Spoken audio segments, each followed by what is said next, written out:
Hello guys, ayan. Dito na naman ako. Habang umiikot yung aking labada, ako ay magsasangag ng kanin. Kasi marami akong kanin na tira kagabi. Ayan. Total, kumakain naman si Kulit ng sinangag. Siguro, sinangag na lang ang aming lunch time today. Kasi maraming kanin. Ayan. Naghugas naman ako ng kamay. Siyempre, dodorogin natin. Hindi kasi maganda pag yung dorog nito, ayan. Ayan. Diba? Maraming kanin. Para hindi masayang, isang ko na lang. Ito na lang ang bali lunch namin. Tapos dun sa rep may piniritong tilapia pa. Tapos samahan ko na lang ng itlog. Dahil kung ayaw ni Kulit ng tilapia, at least meron siyang itlog. Diba? Solve na ang aming problema. Alam mo sa'yo, dito sa bahay, maraming nasasayang na pagkain. Makanin pala, hindi yan. Kasi ako talaga, hindi ako bumibili ng mga alam ko naman na hindi gusto ng mga alaga ko. Kasi alam mo, mahirap ang panahon ngayon. Kung bili ka lang ng bili tapos ayaw naman ang mga alaga mo. Ito nga, nakuha niya to sa Christmas party. Ayaw naman ni Kendra kumain yan. So, ang kumakain yan yung isa kong anak, yung dalaga ko. Lalo ako, hindi naman ako mahilig sa matamis. Kaya, siguro nakain naman ako yan, tikim-tikim lang. Kaya hindi talaga ako na ayan. Tapos lagyan natin ng asin. Hindi pala ako nakapabili ng ano kay Kulit kanina. Ako na bebe.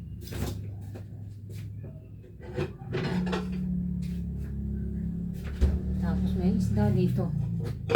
Isda. Ayan. Tapos na yung mayo dito. Teka nga.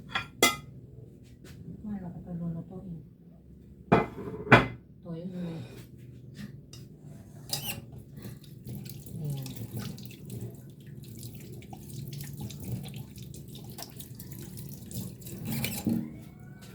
Yan ang aking ulam dito. Tapos magluluto ako ng itlog. May itlog na dalawa dito. Ayan, di ba? Ano pa? Ito ko muna.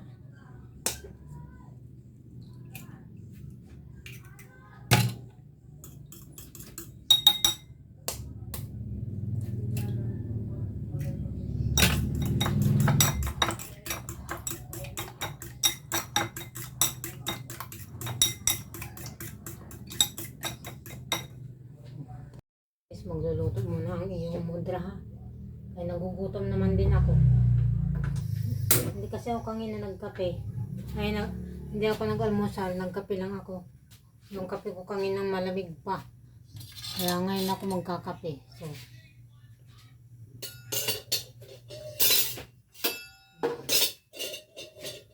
siyempre ano muna tayo ng mga kailangan. Lutuin ko muna yung itlog ni Kulita. Yung aking ulam sa almusal.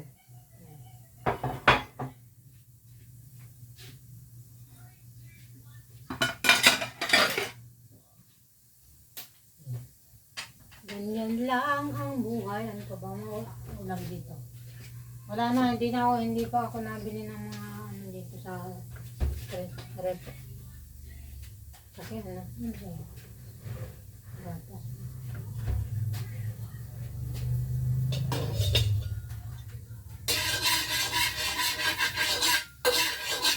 Lilinisin ko kasi yung rep namin. Didepros ko. So.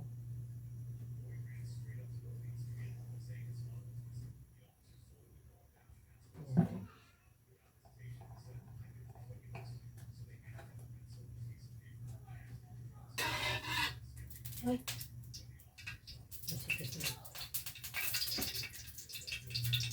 ito muna lutuin ko. Tapos sunod niyan, isasangag ko yung kanin. Napahuli ko na yung init ng itlog kasi hindi ko siya pwede isalo sa pinagprutuhan ng isda yung ano kasi. Alam mo na may masilan akong anak. Ay, hindi kainin.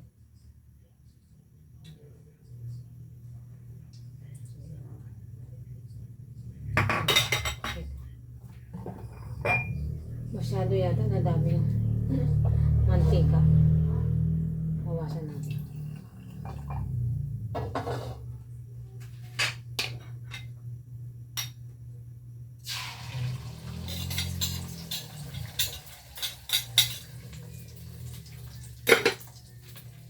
Ayan. Lalaba ako pero siyempre magkakain muna ako para maganda ang laban ng paglaba.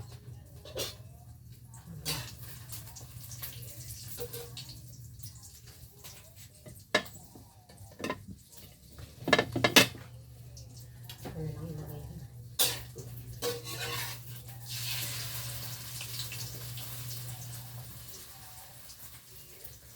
Hindi ko na-flip na ayos. Ayos na.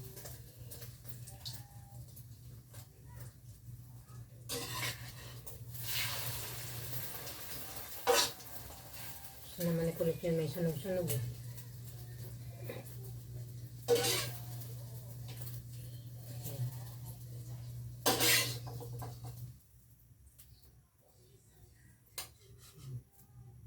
Ito ko ilalagay ang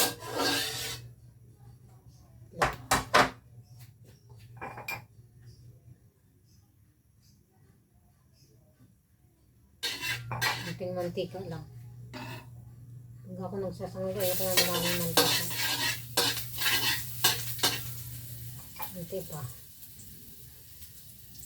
Mantika lang naman kung tinanggal ko kanina.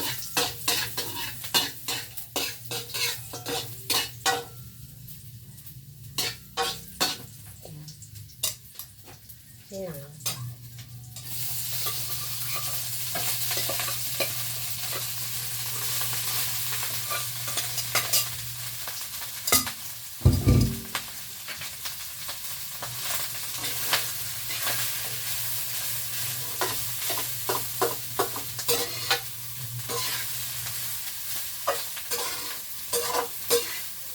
Ito yung last namin ngayon.